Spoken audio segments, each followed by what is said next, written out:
Hello and welcome as we meet here to discuss some more problems on time study. Now, in last lecture, we took certain problems which were direct in nature, in the sense that cycle time was either directly given or it was clearly mentioned that standard time has to be calculated on normal time, that is allowances were given on normal time or allowances were given on standard time. So this is what we discussed in last lecture. आज हम अपने discussion को advance करते हैं और कुछ और questions लेते हैं. तो पहला क्वेश्चन जो आज हम ले रहे हैं, that is here for you. It says in a welding shop a direct time study was done on a welding operation. One inexperienced industrial engineer and one experienced industrial engineer conducted the study simultaneously. ठीक है, तो एक welding shop के अंदर एक study की गई, time study की गई, जिसमें उसको मॉनिटर करने वाले एक एक्सपीरियंस्ड इंडस्ट्रियल इंजीनियर था और एक इनएक्सपीरियंस्ड इंडस्ट्रियल इंजीनियर था. They agreed precisely on cycle time as shown below. तो जब उन्होंने वो क्लॉक किया, रिकॉर्ड किया, यहाँ पे किस काम में कितनी देर लग रही है, तो दोनों इंजीनियर्स ने क्या किया, उनके पास स्टॉप वॉच होती है, तो जैसे ही आपको बोला जाएगा हाँ इसको असेंबल कीजिए, तो जैसे ही बोला जाएगा रेडी स्टडी गो, तो गो बोलते ही आप भी इसको असेंबल करना शुरू कर देंगे, मैं भी अपनी स्टॉप वॉच स्टार्ट कर लूँगा. और जैसे ही कंप्लीट होगा आप बोल देंगे स्टॉप. हम वो एक्सपीरियंस्ड इंडस्ट्रियल इंजीनियर भी और इनएक्सपीरियंस दोनों ने स्टॉप वॉच को बंद कर दिया. तो they agreed on the cycle times observed. क्या साइकिल टाइम्स ऑब्जर्व्ड है हमारा, अगर हम यहाँ देखें तो 20, 24, 29, 32 ये साइकिल टाइम्स ऑब्जर्व किए गए. हाँ, 5 साइकिल्स पे एक्सपेरिमेंट किया गया था. जनरली ज़्यादा साइकिल्स पे करना चाहिए, जिससे कि अगर कोई एरर्स आ रहे हैं, अगर कोई मेरे ऑन ऑफ करने के अंदर स्टॉप वॉच को स्टार्ट करने में, स्टॉप करने में कुछ फ़र्क रह गया, जैसे ही आपने बोला स्टार्ट, मैं पेन असेंबल करने में 2 सेकंड 3 सेकंड लेट हो गया. तो ऐसा होता है कि कई सारी साइकिल्स कर लीजिए, तो अगर कोई ऐसी प्रॉब्लम्स आई हैं तो either they will cancel each other out, या फिर वो एवरेज होकर के कम हो जाती हैं. तो इसलिए हमने यहाँ पे क्या किया, एक साइकिल पे टेस्ट नहीं किया कि आप ये पेन कैसा असेंबल करते हैं. We tested it for 5 cycles, और उन 5 साइकिल्स में जब हमने उसको टेस्ट किया है तो twice we got 20 and once we got 24, 29 and 32. तो 5 साइकिल्स के ये स्कोर्स एंड दे एग्रीड. वो एक्सपीरियंस था चाहे इनएक्सपीरियंस था, दोनों ने जब अपना स्टॉप वॉच देखा तो सेम टाइम्स क्लॉक किया. This is it up till this point simultaneously. They agreed precisely on cycle times shown below, but their opinion on rating of the worker deferred. ये तो स्टॉप वॉच से हो रहे थे तो दोनों ने सेम कह दिए, लेकिन जो वर्कर जो इसको परफॉर्म कर रहा था, मैं जब इस पेन को असेंबल कर रहा था, तो आप में से एक जने का ओपिनियन अलग है और दूसरे का ओपिनियन अलग है. उसमें तो आप डिफर कर ही सकते हैं. तो opinion about the worker was who was performing the task was different. और यही एक बहुत मेजर हर्डल रहता है टाइम स्टडीज के अंदर. वो मेजर हर्डल क्या रहता है हमारा, rating factor, rating of the observe worker, rating of the average worker. क्योंकि इन रेटिंग्स के अंदर हमारे साथ ये प्रॉब्लम रहती है कि कहीं जजमेंट आ सकता है, हो सकता है मेरा बायस हो सकता है मेरी समझ इसके अंदर प्ले करने लग जाए. तो रेटिंग्स कैन बी डिफरेंट. तो वही हमारे साथ हुआ कि जो एक्सपीरियंस था और इनएक्सपीरियंस था उनका अलग आया. Experienced engineer ranked the worker 100% and the other one that is inexperience one rated him 120%. तो एक्सपीरियंस वाले ने तो कहा कि ये 100% पे परफॉर्म कर रहा है, नॉर्मली सब जने ऐसे ही होते हैं, ऐसा ही काम होना चाहिए. लेकिन जो इनएक्सपीरियंस था, ही वॉज ओवरवेल्म्ड, उसको लगा कि बहुत अच्छा काम किया, उसने उसको रेटिंग क्या दे दी, 120% की दे दी. And these are the time from the above statement determine the standard time using the experience industrial engineers rating, and second one is find the standard time using the worker rating of inexperience. तो दोनों के हिसाब से हमारे को निकालनी है ratings. तो ये रहेगा हमारा क्वेश्चन, और अब इसको सॉल्व करके देखते हैं. मैं इस क्वेश्चन को यहाँ से उठाता हूँ, क्योंकि यहाँ पे तो मैं क्वेश्चन सॉल्व कर दूंगा, इस क्वेश्चन को यहाँ कहीं फिट कर देते हैं एंड देन विल प्रोसीड. तो ये रहा आपके लिए question, and let us start with the question now. अब सबसे पहले हमारे को क्या चाहिएगा, साइकिल टाइम और ऑब्जर्व टाइम. तो ये जो 5 साइकिल्स दी हुई है ये हमारा ऑब्जर्व टाइम है, और इस ऑब्जर्व टाइम को एवरेज कर लेंगे तो हमारे को अपना एवरेज साइकिल टाइम मिल जाएगा. कितना टाइम है, अब अगर हम यहाँ पे साइकिल टाइम निकालना चाहें तो साइकिल टाइम किस तरह से आएगा हमारा, ये यहाँ पे करते हैं. साइकिल टाइम होगा एवरेज जो भी हम ले रहे हैं, कितना एवरेज लेंगे, in 2 cycles it was observe to be 20. इसका मतलब एक बार 20 आया, फिर एक बार और 20 आया, और 24, 29, 32, 24, 29 एंड 32. तो वी हैड 5 साइकिल्स, और उन 5 साइकिल्स के हमारे स्कोर्स थे ये. तो अगर हम इसका एवरेज लेना चाहें तो कितना एवरेज आ रहा है? We have a 24 plus 29 plus 32 plus 40 divided by 5। तो हमारा जो एवरेज टाइम आ रहा है, वो साइकिल टाइम आ रहा है, वो कितना आ रहा है? 25। तो my cycle time is 25 minutes. Minutes में ही है ना ये रेटिंग्स हमारे पास, नंबर ऑफ टाइम मिनट्स। तो cycle time is 25 minutes. Then normal time, अब हमारे को दोनों के केस में सॉल्व करना है। फर्स्ट क्वेश्चन तो क्या है हमारा? Determine the standard time using experienced industrial engineer. Experience industrial engineer ने कितनी रेटिंग दी है? 100%। तो अब हम यहां से फर्स्ट क्वेश्चन सॉल्व करते हैं, नॉर्मल टाइम। फर्स्ट क्या है हमारा? Experience industrial engineer. Normal time कितना हो जाएगा? Cycle time multiplied buy rating factor which is 25। Rating factor क्या है? हमने जो ऑब्जर्व किया वो भी 100 है, और एवरेज वर्कर का गिवन नहीं है तो उसको भी हम 100 मान लेते हैं। तो this comes out as 25 minutes. Fine. और अलाउंस का क्या है? They used 10% allowance. तो अब हमारे को 10% अलाउंस दिया जा रहा है। स्टैंडर्ड टाइम क्या हो जाएगा आपका? Now which formula to use?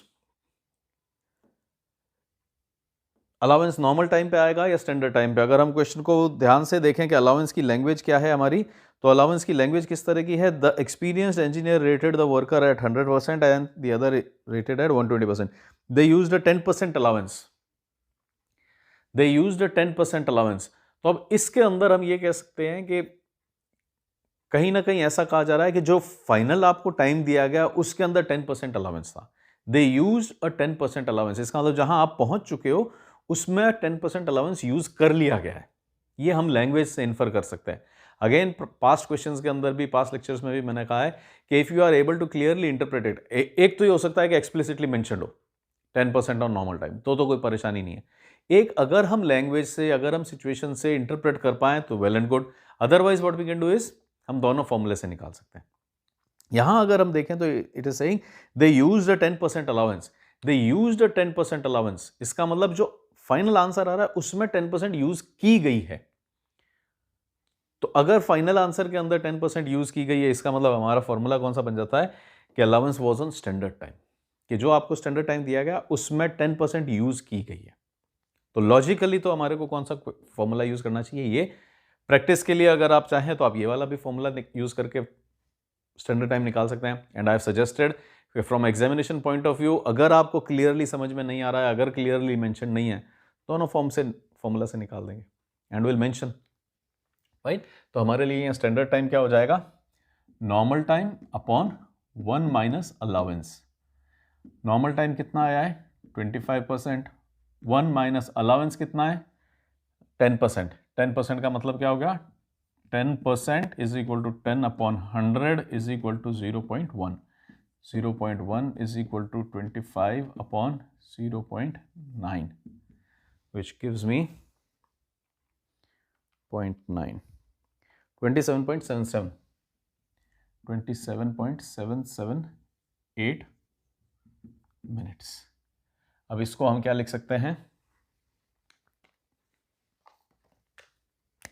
वैसे तो दिस इज फाइनल आंसर, लेकिन अगर आप दोनों निकाल रहे हैं तो फिर यहां मेंशन कर दीजिए। क्या मेंशन कर देंगे? Allowance is on standard time. ठीक है। वैसे तो ये आंसर था, लेकिन अगर आप दोनों निकाल रहे हैं तो फिर इस तरह से मेंशन कर देंगे। और फिर उस केस में मैं यहां क्या लिख दूंगा? स्टैंडर्ड टाइम, और फिर एक और स्टैंडर्ड टाइम निकाल लेते हैं, और standard time is equal to normal time 1 plus allowance, making it 25। 1 plus 0.1 is equal to 25 multiplied by 1.1 is equal to 25 multiplied by 1.1, 27.5।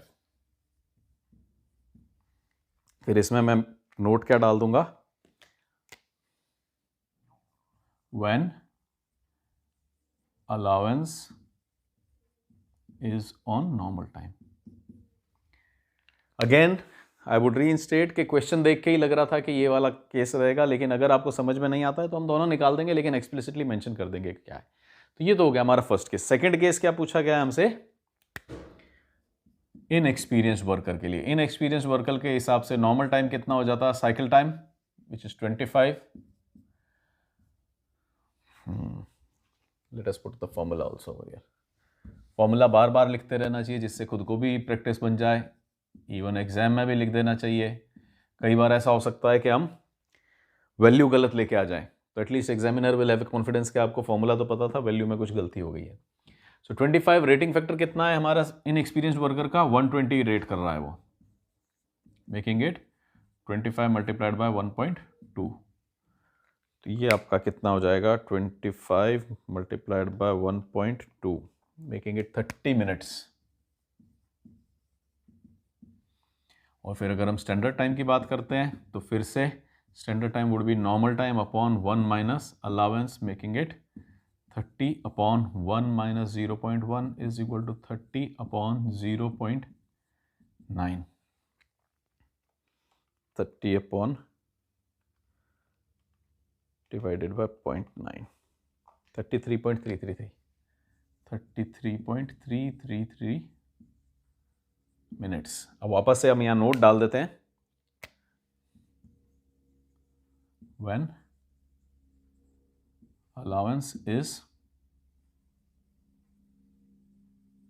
assumed to be on standard time,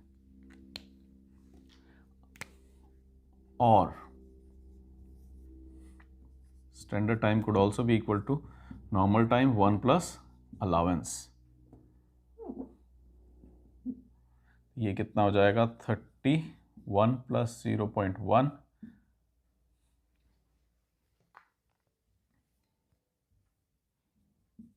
30 multiplied by 1.1 is equal to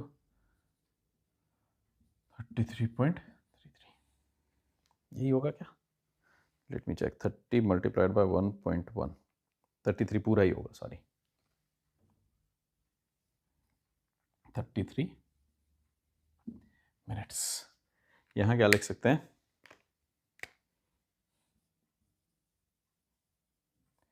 assuming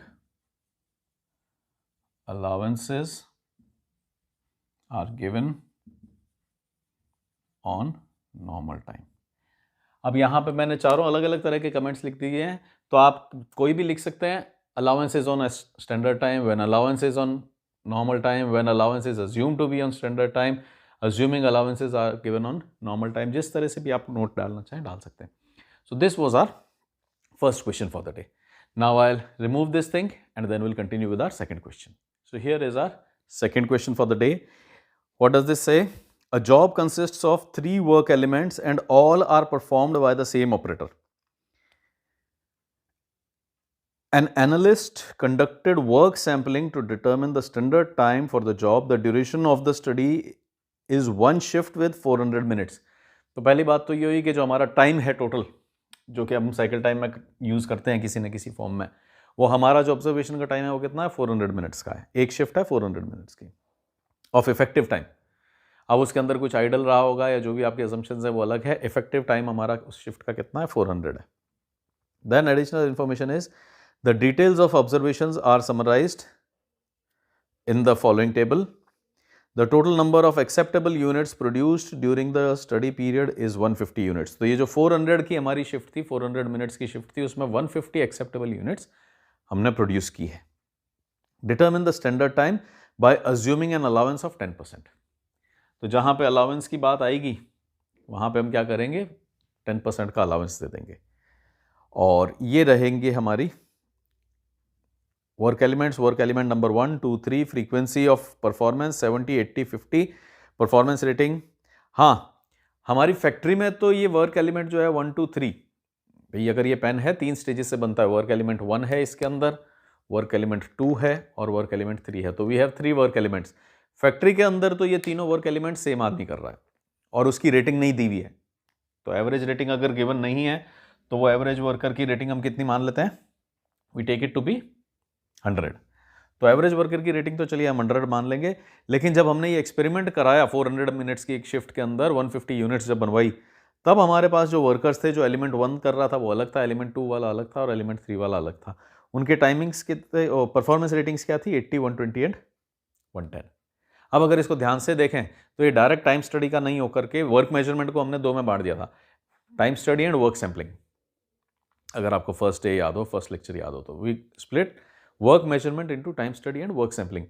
फिर हमारी ये बात हुई थी कि work sampling और time study go hand in hand. बहुत बार जो हमारा टाइम है वो डायरेक्ट नहीं दिया जाएगा, वो रादर वर्क सैंपलिंग के रास्ते से आएगा। तो टाइम स्टडी में प्रोसीड करने के लिए you need total available time, और ये टोटल अवेलेबल टाइम कैसे आता है हमारा? बहुत बार वर्क सैंपलिंग के थ्रू आता है। तो जैसा कि इस क्वेश्चन में हम देख रहे हैं, it is a case of work sampling, लेकिन वर्क सैंपलिंग से अल्टीमेटली आपको टाइम मिल जाएगा और उस टाइम से फिर हमारी जो टाइम स्टडी है, normal time, cycle time, standard time and cycle time, normal time and standard time वाला रास्ता चल जाएगा। फाइन, तो let us start with this question. इस क्वेश्चन को, डिटेल्स को मैं यहाँ पे अपने लिए लिख लेता हूँ and then will continue with this question. So here is the question for you, here are the details for me and let us go ahead and solve this question. अब इस क्वेश्चन के अंदर सबसे पहले तो हमारे को क्या, ये वर्क सैंपलिंग का केस है, जिसमें टोटल हमारी कितनी रीडिंग्स हुई हैं? 70 एंड 80, 150, 150 एंड 50, 200। तो कितने टाइम तक वर्क एलिमेंट 1 बनता है हमारा? वर्क एलिमेंट 1 बनता है 70 आउट ऑफ 200। 200 टाइम्स मैंने ऑब्जर्व किया, उन 200 में से 70 टाइम्स क्या बन रहा था? वर्क एलिमेंट 1 बन रहा था। तो इसका मतलब टोटल कितनी देर बन रहा था वो? 400 मिनट्स का हमारा टोटल ऑब्जर्वेशन है, हमारी पूरी शिफ्ट है, तो उसमें से ये कितनी देर बन रहा था? 70 out of 200 proportion of complete 400 minutes. तो इस तरह से हम क्या कर सकते हैं कि इसकी ड्यूरेशन निकाल सकते हैं। वो क्या बन जाएगा हमारे लिए? Cycle time. साइकिल टाइम को जब हम परफॉर्मेंस रेटिंग से मल्टीप्लाई कर देंगे तो वो क्या बन जाएगा हमारे लिए? Normal time. और उसके अंदर फिर जो हमारे 10% अलाउंसेस हैं, आई बिलीव अलाउंसेस 10%, वो 10% अलाउंसेस दे देंगे तो वो क्या बन जाएगा हमारे लिए? Standard time. So let us prepare a table here, जिसके अंदर हम ये कैलकुलेशंस कर लेते हैं। We have work element number 1, 2 and 3। फिर हम यहां पे लिख सकते हैं ऑब्जर्व्ड टाइम।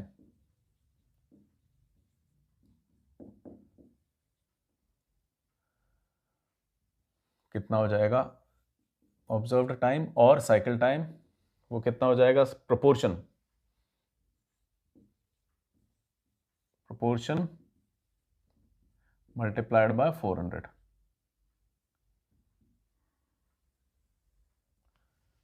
तो ये तो हमारा ऑब्जर्व्ड टाइम और साइकिल टाइम हो जाएगा। और फिर यहाँ पे हम क्या ला सकते हैं?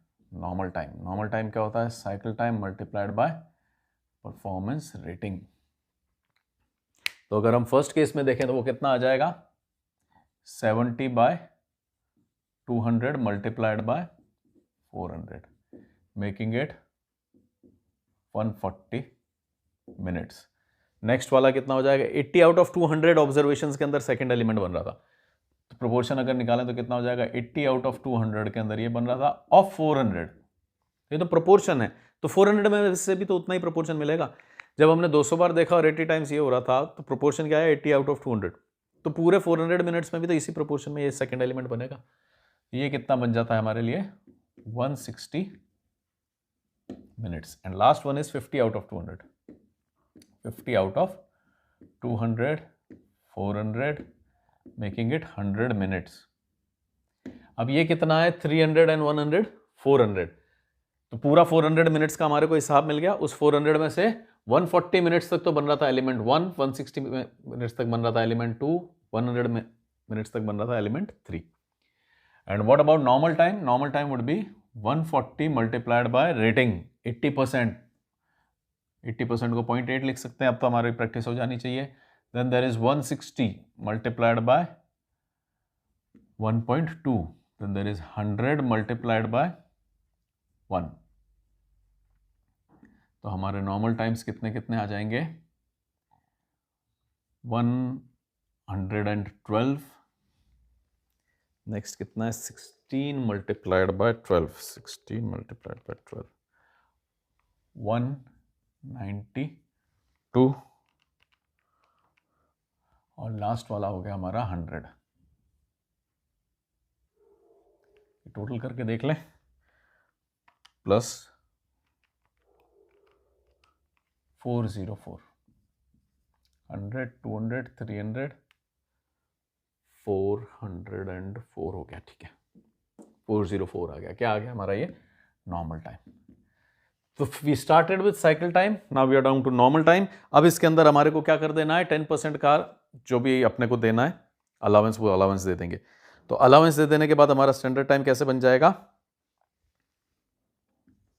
Standard time is equal to normal time upon 1 minus allowance, और standard time is equal to normal time 1 plus allowance. 404 upon allowance is 10%, तो 1 माइनस 0.1 लिख सकते हैं। यहाँ पे क्या हो जाएगा? 404 1 प्लस 0.1, ये कितना हो गया? 404 अपॉन 0.9, ये हो गया 404 मल्टीप्लाइड बाय 1.1। कितने कितने आ रहे हैं देखें? 404 डिवाइडेड बाय 0.9, 448.88, 448.88। और अगर इस रास्ते से चलते हैं हम तो क्या आ जाता है? 404 मल्टीप्लाइड बाय 1.1, 444.4, 444.4। अब इसमें अगेन हम एक कमेंट डाल सकते हैं, वो कमेंट क्या रहेगा?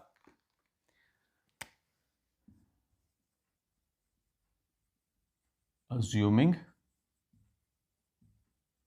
allowance is on, ये वाला फॉर्मूला किस में लगता है हमारा? स्टैंडर्ड टाइम में। assuming allowance is on standard time, यहां आ जाएगा assuming allowance is on normal time. तो ये हमारा थोड़ा सा एक वर्क सैम्पलिंग का एग्जाम्पल था, जहां पे हमारे को हमने वर्क को सैंपल किया तो हमने देखा कि 70 times out of complete readings. हाँ, कंप्लीट कितनी थी? 70 एंड 50, 120 एंड 80, 200, 200 ऑब्जर्वेशन में से 70 टाइम्स कोई एक काम हो रहा है। तो 70 आउट ऑफ 200 कोई एक हो रहा है, इसका मतलब 35% ऑब्जर्वेशन में क्या हो रहा है? ये काम हो रहा है। तो इसका मतलब 400 में से भी 35% टाइम क्या होना चाहिए? एलिमेंट 1। 400 में से 35% हमने किया तो 140 हो गया। फिर हमने जो नॉर्मल टाइम्स हैं उनको अपने रिस्पेक्टिव परफॉर्मेंस रेटिंग से किया, तो साइकिल टाइम्स है उनको परफॉर्मेंस रेटिंग से किया, तो वो बन गए normal times. Then normal time में because it was not clear कि ये कहाँ पे लगाए गए हैं allowances, these allowances could have been on standard time, these allowances could have been on normal time, तो हमने दोनों फॉर्मूले से निकाल करके रख दिया। So this was the second question for the day. Now I will remove this, clean this up and will start with our third question for the day. Here is our third question for the day. अब ये question क्या कह रहा है? The following data are available from for a manufacturing unit. Number of operators 15, daily working hours 8, number of days per month 25, production per month 300 units. पहले तो अभी तक का क्लियर करें। क्या दिया हुआ है? 15 वर्कर्स हैं, 25 दिन काम करते हैं एक महीने में और 8 आवर्स की शिफ्ट है। तो इसका मतलब हम टोटल आवर्स निकाल सकते हैं। 25 इंटू 8 तो क्या हो गया? 8 hours per day and 25 such days in a month. तो 25 इंटू 8 तो क्या हो गया? नंबर ऑफ आवर्स, एक वर्कर कितने घंटे काम करता है। And we are 15 such workers, तो मेरे को टोटल घंटे मिल गए। कितने घंटे का मेरे यहाँ पे काम होता है? Man hours. I get man hours. 15 multiplied by 8 multiplied by 25 is man hours. और उस मैन आवर्स के अंदर 300 यूनिट्स बन गई हैं। फिर क्या इंफॉर्मेशन है हमारे पास? Standard labour hours per unit is 8। Incidentally एक यूनिट बनने में भी जो मैन आवर्स लग रहे हैं वो कितने लग रहे हैं? 8 ही लग रहे हैं। तो अभी हमने क्या निकाला है? Standard labour hours per unit. तो 8 लेबर आवर्स लग जाते हैं हमारे एक यूनिट बनाने में। और हमने अभी जो निकाले हैं वो क्या है? पूरे महीने के लेबर आवर्स, 15 इंटू 8 इंटू 25। तो ये अब तक की सिचुएशन है। The following information was obtained for November 1985। Units produced हुआ 240। अब 300 बनती हैं, लेकिन हमने कितनी बनाई? 240 ही बना पाए। देन दूसरी चीजें क्या है? Man days lost due to absenteeism. Man days, ऊपर हमारी कैलकुलेशन मैन आवर्स में हुई रखी है। जो 15 इंटू 8 इंटू 25 था दैट वाज मैन आवर्स। यहां दिया हुआ है मैन डेज लॉस्ट आर 30। तो मैन डेज अगर हमारे 30 लॉस हुए हैं तो हम उसको 8 से मल्टीप्लाई कर देंगे तो मैन आवर्स मिल जाएंगे, क्योंकि पर डे कितने हैं? 8 आवर्स है। We have 30 man days, if you multiply it to 8 hours तो हमारे पास मैन आवर्स आ जाएंगे। So it is 240 units are produced, man days lost due to absenteeism is 30, idle time is 276 man hours. अब ये man hours के अंदर है, तो कहीं पे तो कुछ डेज दिए हुए हैं, कहीं पे आवर्स दिए हुए हैं, कहीं पे मंथ दिया हुआ है, सब कुछ अलग अलग है। तो हम इस सारे को कहाँ लाने की कोशिश करेंगे, मैन आवर्स के अंदर। 276 मैन आवर्स वर लॉस्ट। अब आपको पता क्या करना है, find the percent absenteeism, efficiency of utilisation of labour, productive efficiency of labour. इन चीज़ों को हम आंसर करने की कोशिश करते हैं। तो I will write down certain critical information over here, और उसके बाद अपन क्वेश्चन को शुरू करते हैं। सो here is the question for my reference. अब यहां से हम इसको सॉल्व करते हैं। सबसे पहले आपसे क्या पूछा गया है, परसेंट एब्सेंटिज्म। परसेंट एब्सेंटिज्म क्या हो जाएगा कि कितना परसेंट हम एब्सेंट हुए, परसेंट एब्सेंटिज्म, कितना परसेंट हम एब्सेंट हुए हैं। हम कितना एब्सेंट हुए हैं, एब्सेंटिज्म कितना है, 30 मैन डेज। अब जो गिवन है वो मैन डेज में गिवन है, तो कितना परसेंट हम एब्सेंट हुए हैं, परसेंट एब्सेंटिज्म क्या हो जाएगा, total absent upon total available multiplied by 100, यही हो जाएगा परसेंट एब्सेंटिज्म। तो अगर हम इसको देखें तो कितना हो गया हमारे केस में, एब्सेंटिज्म हमारा कितना है, 30 मैन डेज। टोटल अवेलेबल कितना है, मैन डेज की बात करेंगे इस बार हम। तो मैन डेज कितने अवेलेबल हैं, number of operators 15 man and 25 days. Days per month कितने हैं, 25। तो 25 दिन काम करते हैं 15 जने। तो man into days, man into days, ये तो क्या है, आवर्स हैं। तो मैन डेज कितने हैं, 15 into 25,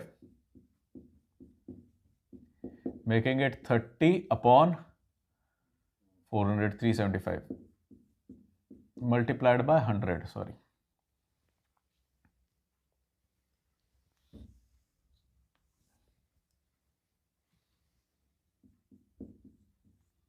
is equal to 30 upon 375 multiplied by 100. This gives me 30 divided by 375, 8%। Percent absenteeism कितना आ गया हमारे पास, 8%। कि कितना परसेंट हम एब्सेंट रहे, कितना परसेंट एब्सेंट रहे, 8% एब्सेंट रहे। नेक्स्ट क्या पूछा गया है आपसे, नेक्स्ट पूछा गया है efficiency of utilisation of labour, कि जितनी लेबर मेरे पास अवेलेबल थी उसका कितना यूटिलाइज हमने कर लिया। अब कितनी अवेलेबल थी, अगर हम देखें तो लेबर तो मेरे पास कितनी अवेलेबल थी, 15 मल्टीप्लाइड बाय 25 मल्टीप्लाइड बाय 8, इतनी टोटल मैन आवर्स की लेबर थी। 15 मल्टीप्लाइड बाय 25 मैन डेज की लेबर थी। लेकिन मैंने उसको कितना यूटिलाइज किया, पहली बात तो ये कि जितनी भी अवेलेबल थी उसमें से 30 मैन डेज तो मेरा लॉस हो गया, एब्सेंटिज्म, तो वो अवेलेबल ही नहीं थी। जब वो कोई जना मेरी प्रेमाइसिस पे नहीं आया तो मैं उससे काम नहीं करा सकता। तो this will not form a part of my efficiency of utilisation, क्योंकि जो लोग एब्सेंट ही हो गए उनको फिर मैं अपनी एफिशिएंसी में नहीं डाल सकता। हो सकता है वो आते तो अच्छा चलता। तो एफिशिएंसी जब कैलकुलेट कर रहे हैं तो वो तो ये कर रहे हैं कि मेरे में पोटेंशियल कितना है कि मैं काम कर सकता हूं, मैं वर्क प्लेस पे होता हुआ कितना काम कर लेता हूं, दैट इज एफिशिएंसी। तो एफिशिएंसी क्या होगा, अब पहली बात तो कि ये हट ही जाएगा। फिर हमने आइडल टाइम की शेप में बहुत टाइम वेस्ट कर दिया है। तो एफिशिएंसी क्या है, कितना अवेलेबल था उसमें से कितना हम काम कर पाए। तो अगर हम यहां पे लें, what are we calling it, efficiency of utilisation of labour, efficiency of utilisation of labour, क्या हो जाएगा इसका फॉर्मूला, हम क्या लिख सकते हैं,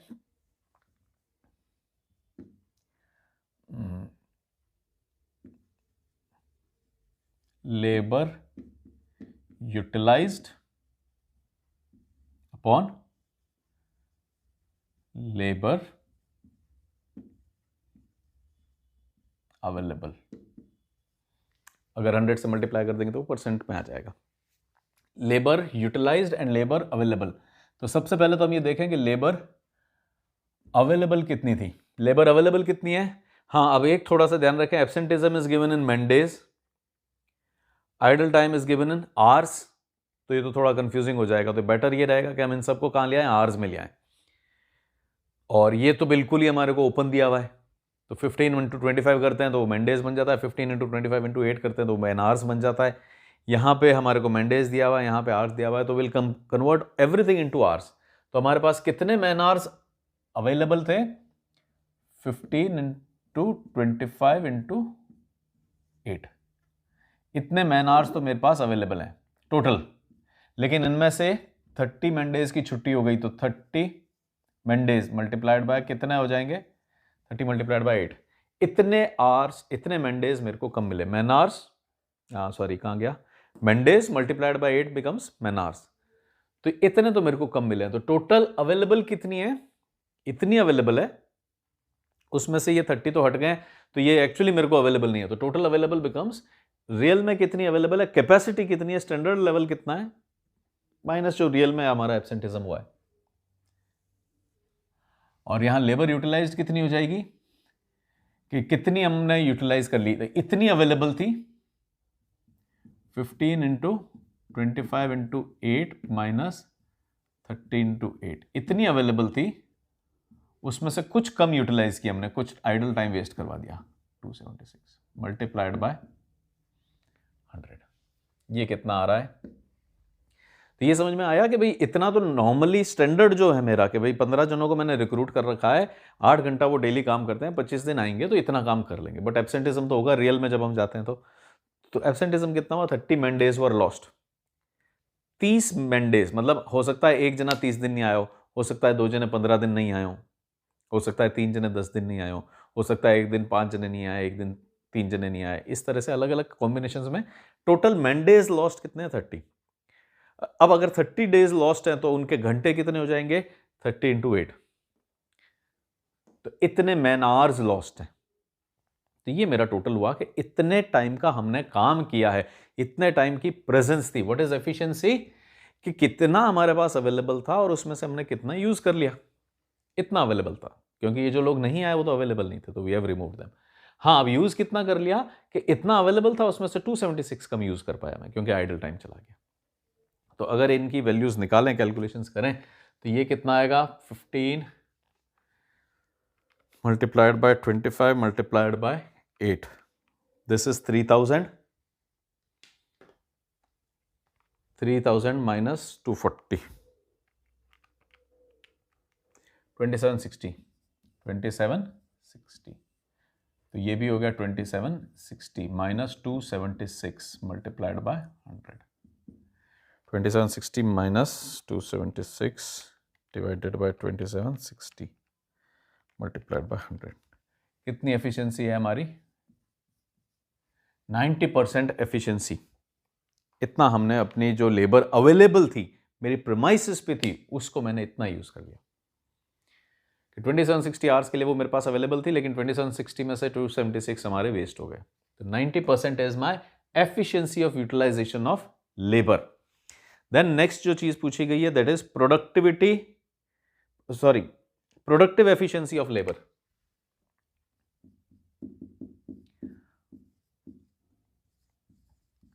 productive efficiency of labour. Productive efficiency of labour क्या हो जाएगा कि टारगेट कितने में था, कितने टाइम में काम हो जाना चाहिए और मैंने कितने में किया, यही तो मेरी एफिशिएंसी है। कि कोई काम 10 मिनट का था, अगर मैंने 8 मिनट में कर दिया है तो मेरी एफिशिएंसी कितनी है, मैं ज्यादा एफिशिएंट हुआ या कम हुआ। 10 मिनट का था, मैंने 12 मिनट में करा है, तो मेरी एफिशिएंसी कितनी है। मेरे को कोई टास्क 1 घंटे के अंदर 20 पेज लिखने थे, मैंने 25 लिख दिया, तो मेरी एफिशिएंसी ज़्यादा हुई या कम हुई। मैंने 20 की जगह 15 ही पेज लिखे, तो मेरी एफिशिएंसी ज़्यादा हुई या कम हुई। तो वो हम कैसे निकाल सकते हैं कि हमारे को यहाँ पे कहीं पे दिया हुआ है standard labour hours. Standard labour hours 8 घंटे के अंदर 1 यूनिट बन जानी चाहिए। हमने 1 यूनिट कितनी देर में बनाई है, पता लगा सकते हैं हमने 1 यूनिट कितनी देर में बनाई है। हमारे पास हमने काम कितनी देर किया है, इतनी देर काम किया है, यही तो है। इतनी तो लेबर को यूटिलाइज किया है हमने कि हमारे पास अवेलेबल कितने थे, 2760 आवर्स थे। उस 2760 में से 276 तो हम आइडल बैठे रहे, काम ही नहीं किया हमने। तो इसका मतलब हमने काम कितना किया है, जितना भी ये है। इसको अगर हम कैलकुलेट कर लेते तो ये कितना आता, 2760 minus 276, 2484।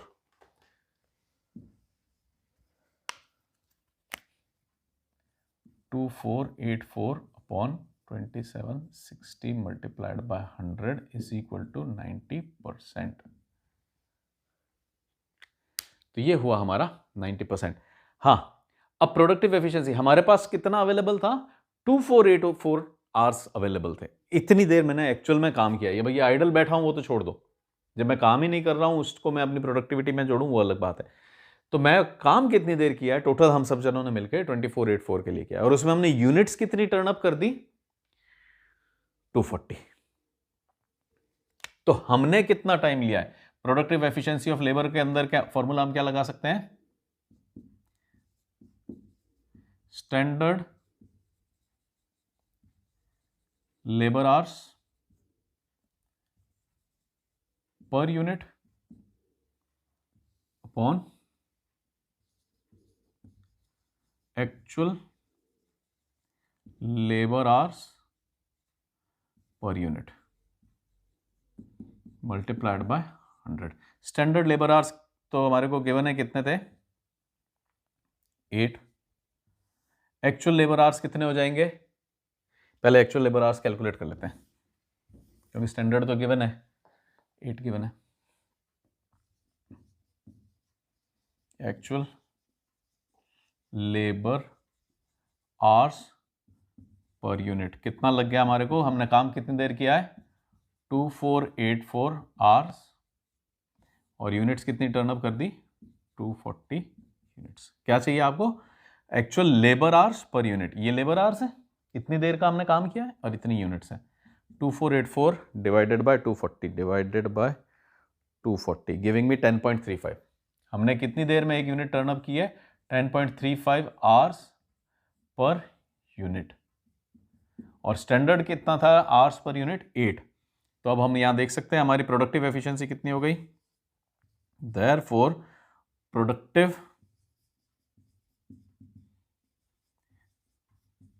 Efficiency of labour, standard labour hours 8, actual labour hours 10.35 multiplied by 100, we get 8 divided by 10.35, 77.29%। तो ये हुआ हमारा आज का third question for the day, जिसमें हमारे से क्या क्या पूछा गया था। We were asked for percent absenteeism, कि कितने परसेंट एब्सेंट हुए हम। तो टोटल 375 की हमारी एफिशिएंसी थी। 15 इंटू 25 इतने मैन डेज हमारे यहाँ पे क्लॉक इन होने चाहिए थे, लेकिन उनमें से कुछ एब्सेंट भी चले गए। कितने मैन डेज एब्सेंट गए? 30। तो परसेंट एब्सेंटिज्म पूछा है, तो वो कितना हो गया? 30 out of 375 was absent. Efficiency of utilisation of labour पूछा गया आपसे, तो कितने घंटे हमारे पास लेबर थी और उसमें से कितने घंटे उसने काम किया।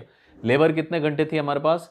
आइडियली इतनी होनी चाहिए थी, बट एब्सेंटिज्म में कुछ लॉस हो गया। तो इतने घंटे हमारे पास लेबर, इतने मैंडेज, दिस इज इन मैंडेज। तो इतने मैंडेज के लिए मेरे पास sorry it is multiplied by 8, इतने मैन आवर्स के लिए मेरे पास लेबर थी, उसमें से इतने मैन आवर्स मेरे लूज हो गए। 30 डेज हुए, 8 से मल्टीप्लाई कर दिया तो आवर्स बन गए। तो इतने मैन आवर्स मेरे पास टोटल अवेलेबल थे, उसमें से 276 मैन आवर्स आइडल टाइम में निकल गए। तो कितना हमने यूज किया, वो कितना हो गया था? 90%। And last one was productive efficiency of labour, कि हमारे पास लेबर ने रहते हुए कितना प्रोडक्शन कर लिया। तो उसका हमने क्या किया? Standard labour hours per unit 2484 हमारे को मिले थे, और actual labour hours per unit कितने थे हमारे? सॉरी, स्टैंडर्ड लेबर आवर्स तो यहां गिवन थे 8, और हमारे जो एक्चुअल लेबर आवर्स थे वो कितने थे? 2484 आवर्स के लिए हमने काम किया, 240 यूनिट्स बनाई है, 10.35 आवर्स पर यूनिट हमने टाइम लिया है। तो 8 आवर्स लिया जाना चाहिए था, हमने लिया है 10.35, तो हमारी एफिशिएंसी कितनी हो गई? 8 out of 10.35, that is 77.29% efficiency हो गई। तो this was our third question for the day. अब इसको थोड़ा सा साफ करके we'll go move on to our fourth question for the day. So this is our fourth question for the day, which states that calculate standard production per shift with the following data. अब तक हमने कभी time निकाला था, previous lecture के अंदर हमने देखा तो कॉस्ट निकाली थी पर यूनिट। इस बार हमारे को ये निकालना है कि पर शिफ्ट कितनी यूनिट्स बन सकती है। तो कहीं ना कहीं ये सब रिलेटेड है। अल्टीमेटली आप ये पता कर लीजिए कितनी यूनिट्स बन रही है, और एक यूनिट की क्या कॉस्ट है वो हमारे को कल दिया हुआ था, तो हमने टोटल कॉस्ट निकाल ली थी। या टोटल कॉस्ट दी हुई है कि इतना खर्चा हो रहा है, जैसे कल 2000 rupees were being paid per month, तो हमने देख लिया कि इतनी यूनिट्स बन रही है, इतने घंटे काम हो रहा है, तो हमने पर यूनिट निकाल लिया। तो कहीं ना कहीं ultimately we need to find out एक यूनिट में कितना टाइम लग रहा है। आज भी हमारे को दिया हुआ है कि जो हमारी एक स्टैंडर्ड शिफ्ट है उसके अंदर कितना प्रोडक्शन हो जाना चाहिए, तो एक यूनिट का टाइम निकल जाए, 10 घंटे आप काम करते हैं, 1 घंटे की एक यूनिट है तो 10 यूनिट बन जाएगी। तो ultimately we need to find out standard time. तो सारी कहानी यहीं आके रुकती है। The amount of information that is given to us, the amount of information that is expected from us, that can differ, but ultimately idea यही रहता है सभी क्वेश्चंस का। तो यहां क्या है अपने पास, calculate standard production per shift with help of following data. Observe time कितना है, 5 minutes per unit, rating factor is 120, time allowances are 33.33% and time per shift is 480 minutes. तो 480 मिनट्स की एक शिफ्ट के अंदर कितना काम हो जाएगा, कितनी यूनिट्स बन जाएंगी, तो आप स्टैंडर्ड टाइम निकाल लीजिए, 480 को हम स्टैंडर्ड टाइम से डिवाइड कर देंगे। तो let us start with this question. क्या है हमारे पास information given, cycle time is given, observed time per unit, cycle time और observed time per unit is 5 minutes, cycle time हो गया। Then is normal time, normal time कितना है, cycle time multiplied by performance rating 5, और हमारी performance rating दी हुई है 120, average नहीं दिया है तो will assume it to be 100, तो ये हो जाएगा 5 multiplied by 1.2 making it 6 minutes. तो अब हमारे पास नॉर्मल टाइम भी आ गया। और स्टैंडर्ड टाइम के लिए क्या हो जाएगा, अलाउंसेस कितनी दी हुई हैं, we have 6 normal time 1 plus allowances, तो ये कितना हो जाएगा 6 1 प्लस 3.33, सॉरी 0.333, 33.333% है तो 0.333 बन जाएगा। ये कितना हो जाएगा 6 multiplied by 1.3333 which comes out as, कितना आ रहा है, ये 8 आ रहा है क्या, 6 multiplied bye 6 multiplied by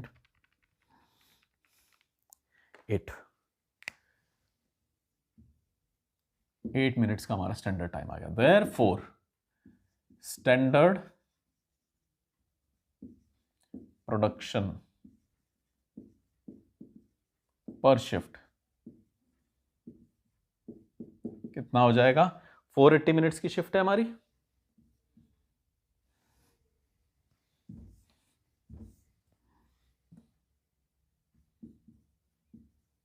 total shift time upon standard time, total time upon standard time.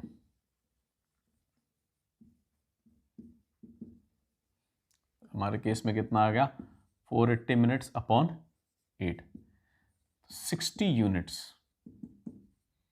Per shift बन जानी चाहिए। This is what was expected from अस। तो ये हुए हमारे आज के कुछ और questions, and this was it for our discussion on work study. Work study में हमने पहले मेथड स्टडी देखा था, जहाँ पे हमने कुछ चार्ट्स के बारे में डिस्कस किया था, और उसके बाद फिर हमने वर्क मेजरमेंट देखा। वर्क मेजरमेंट के अंदर भी talked about time study and work sampling.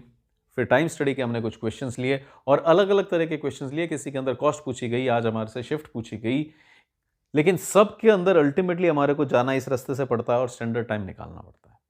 जब एक यूनिट कितना टाइम ले रही है, प्रीवियस क्वेश्चन में काफ़ी कुछ पूछा गया था अलग अलग तरह से, लेकिन अल्टीमेटली उसमें चाहिए क्या था कि एक यूनिट का स्टैंडर्ड टाइम कितना लग जाएगा। So this is it for a discussion on work study, time study, work measurement, work sampling.